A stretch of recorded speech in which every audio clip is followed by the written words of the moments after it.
Let me ask about this big story that broke yesterday morning, Donald Trump increasing steel tariffs to 50%. What's your reaction? The position of the opposition last term was always, you guys could have done better in negotiations on these matters. Do you still think that's the case when he's doing it to all of the world? Well, I stand by completely what Amanda Rishworth said on your program earlier, what the Trade Minister has said, what our Shadow Trade Minister Kevin Hogan has said. This is a deeply disappointing decision from the United States government. It is not consistent with the US-Australia Free Trade Agreement. It is harmful to our otherwise very good relationship with our most important ally and strategic partner. And I don't understand how it's in the United States' interests either, but it's a matter for the US administration to decide their own trade and foreign policy and other policy. All we can do is think about how we best respond, and it is about making sure that we've got opportunities in other markets around the world. It is about making sure that our economy is competitive as possible so that we can withstand what is a very volatile international economic policy environment. I mean, even if you didn't have the president changing his mind about tariffs, you have US courts periodically overturning and then upholding the tariffs. So this is a really volatile period. What it requires from us is competitiveness, firstly, and secondly, in restoring those fiscal strength and those fiscal buffers. Anthony Albanese, what approach do you think he should take in his meeting, or is there anything you can do in that sort of meeting? Well, he's got to robustly stand up for Australia's national interest, and Australia's national interest here is very clear. We are a small, open trading nation. We benefit from the international free trade system, and we need to defend it. We need to robustly defend it. And he should lay out the case to the President, both why these tariffs are unwise and unjustified generally, but particularly why they're unjustified when it comes to Australia, a country with which the United States has a trade surplus and has had a trade surplus for all of my lifetime and probably all of yours as well, Andrew. And I think it's very important the Prime Minister does that in a way that is respectful but assertive. And will it make any difference? I mean, Donald Trump seems to say this is great for America. He ignores the fact prices are going up. Well, it's his judgment what is good or bad for the United States. I find it hard to understand how it's good for the United States, but certainly not good for Australia. And we have to put our best foot forward because the workers in these industries deserve a government that is robustly fighting for them and is taking up every opportunity to do so. I think it is unfortunate that if the Prime Minister does meet the President at the sidelines of the G7, that will be the first time that they have met in person since the President was elected in November last year. It has taken an inordinately long period of time for him to go over there and have that meeting so we can have that face-to-face opportunity to build a personal rapport and to advocate for our interests.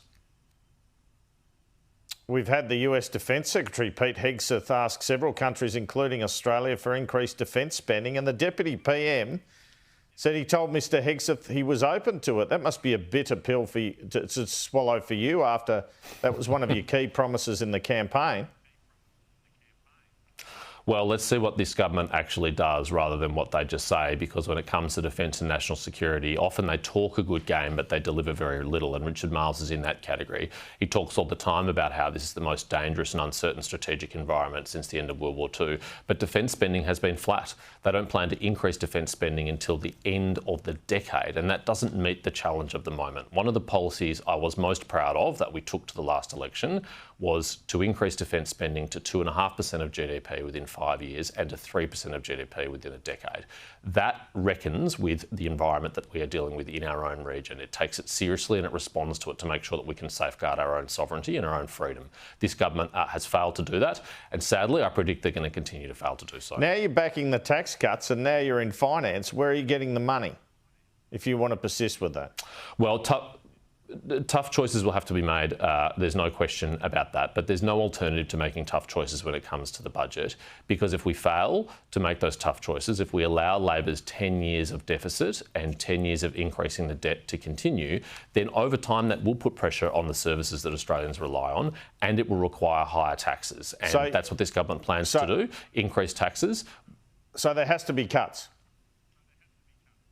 Well, I knew you'd go there, Andrew, and it is very early in my stewardship of this portfolio. I'm not even a week into the job yet. We've got 3 years to outline our alternative economic plan, but I think there are some good principles that we can agree to up front, which is that the economy should go faster than government spending. And if the economy grows faster than government spending, then that allows you to sustainably restore fiscal buffers over time. It allows you to eat away at that deficit, return to surplus, and ultimately start to pay down that debt and put Australia in a strong stronger position to deal with the next international shock, which could come at any moment. But right now, we're very ill prepared for that because Labor's heading in the wrong direction. Well, there's two elements to that. One's growth and the other's spending. You'd have to do cuts, wouldn't you?